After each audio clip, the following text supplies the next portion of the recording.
Happy Halloween, everyone, because this issue of Fantastic Four, this is issue 37. This is, I'm just going to say it's the holiday special of Marvel this year. I don't think they're putting out like anything, Halloween related. But I think Dan Slott was just like, nah, we got time before Reckoning War. We got time before She-Hulk comes back to normal and everything. Let me just do a Halloween book. And I like it. I think, again, it's just playing with the tropes of this current Fantastic Four book. If you don't like it, I get it. I think there's certain stuff in here that's really exciting. There's going to be certain things in here that, again, I don't know the general consensus for this book. I think it's fairly positive that people are liking this. I don't think the numbers are, like, fantastic, no pun intended. But I think there's a consistent audience for Fantastic Four. And the people that read it like it. So this issue, we open up with the Profiteer again. She's like, my ratings are down. Everything sucks. I can't make money the way I used to. I wonder what those two kids I had fighting for my amusement are up to now. Jo and Nikki, who are now the adopted children of Ben and Alicia. Where are they? I wonder what they're up to. So then, because it's a Halloween special, we see that two kids who have never done Halloween before, Jo and Nikki, are planning their base of attack. They're like, this is what we're going to do to get the most candy on Yancey Street. So we see that because Nikki is a Skrull, she can shapeshift into a bunch of like different costumes and looks for people. She's like, okay, we can hit all these different points. We see that Joe's like, that's easy for you to do, but I'm a Kree. I just have to wrap myself in bandages really piss poorly in order to do that. So it's kind of exciting. It's just like, okay, these kids are going to go to a bunch of different houses, and we just see like the chaperones who are with them. So you see, like Franklin and Valeria are just like a cowboy and a punk, clearly still playing with that thing that Franklin wants to be a mutant, and like the Dazzler music is the thing that he likes. Then we see that they take Sue out, and Sue's dressed like, like the classic flower power girl, like the roller skate lady. And then we see that Reed comes out once. He's got an afro on, just clearly not trying, but he's got bell bottoms, and you're like, that's kind of fun. And basically, they went to like the same houses like 12 times and they got all this candy and they're super excited. But elsewhere in the Baxter building, we see that Ben is hanging out with Johnny, and he's like, dude, I love hanging out with you, bro, but I gotta go see my kids on their first Halloween. And don't worry about everything going on with you because you can't turn your flame off and you burn everything you touch. I set up a play date. So we see that Johnny flies to the Statue of Liberty, and who's there waiting for him? None other than Peter Parker, Spider-Man. So they just start hanging out. Classic guys. Johnny says like everything he's doing, just like, yeah, I kind of got struck by this weird gun by Doctor Doom. I'm stuck like this. My soulmate just left back to her own planet because I slept with Victorious. I made a lot of mistakes, Peter. What do you think I should do to benefit this situation? He's like, I honestly have nothing. It sounds like you f***ed up, dude. Like, I don't know what to do for you. It's great. So we cut back to Yancey Street, and we see that Nikki and Jo are like, we did great. Are we going back out? Are we trick-or-treating again? I can't wait to do it. This could be so fun. But Ben's like, no, actually, we're going to do something differently. So we talked to the adults that you got out to chaperone you, and we know that you got all this candy and you're hiding it under your bed. So what we're going to do is we're going to dress up in our Sunday best, and we're going to head out onto the candy floor and give all the candy back to the people. So we just see a montage similar to them getting the candy. They're apologizing for tricking the people into giving them the candy. And it's just a really nice moment. It's cute. It's kind of fun. But as they're doing that, one of the ships from the Profiteer shows up, and she's like, I own these kids. I need more money. Give me my kids back. Instantly, Ben's ready to fight for these kids, and it's great. So they get into an action scene, and things are about to go down and have a really good moment. And we'll get to that in a bit. But before that, we do cut away to kind of like the overarching story that's going on.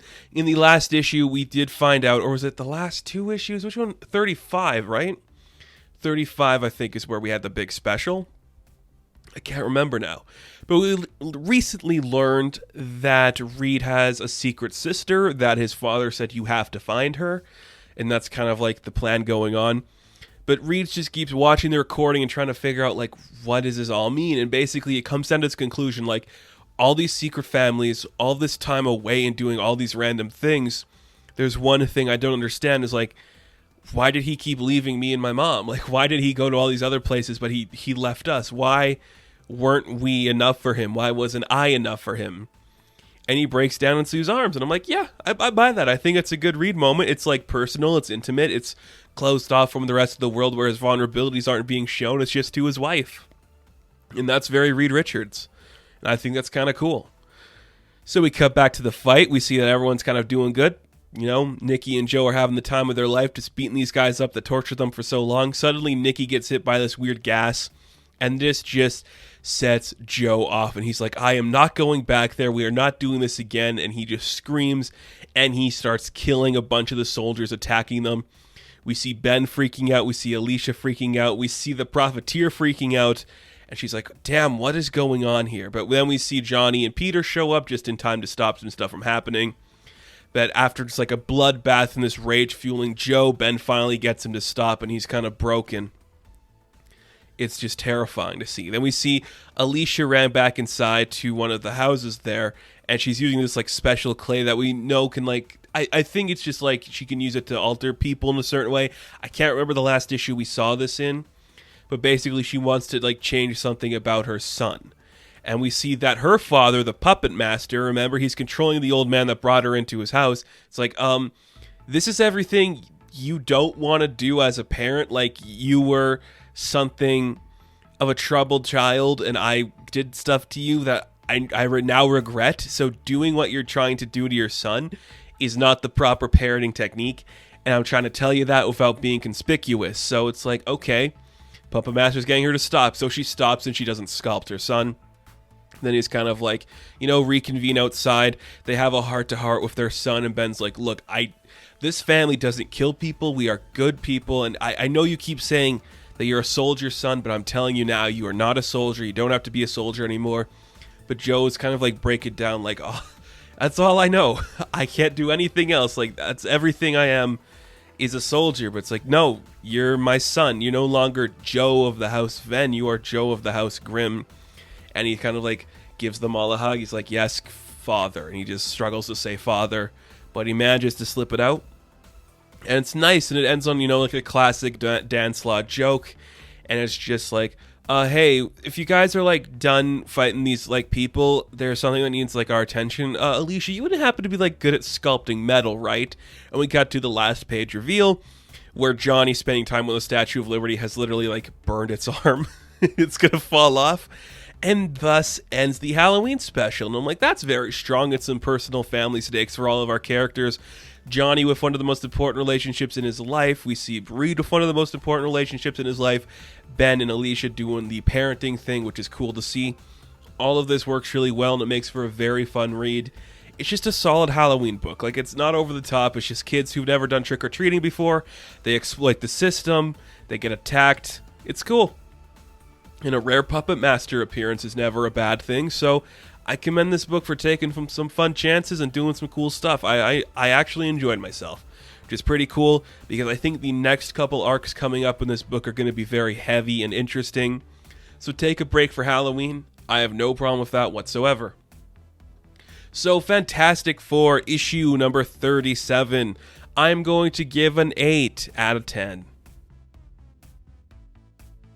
Now, thank you guys for watching this review. Be sure to like and subscribe to the channel. As always, you can check me out on Instagram, TikTok, and Twitter, and I will catch you in the next one. Have fun. Stay safe. Good luck.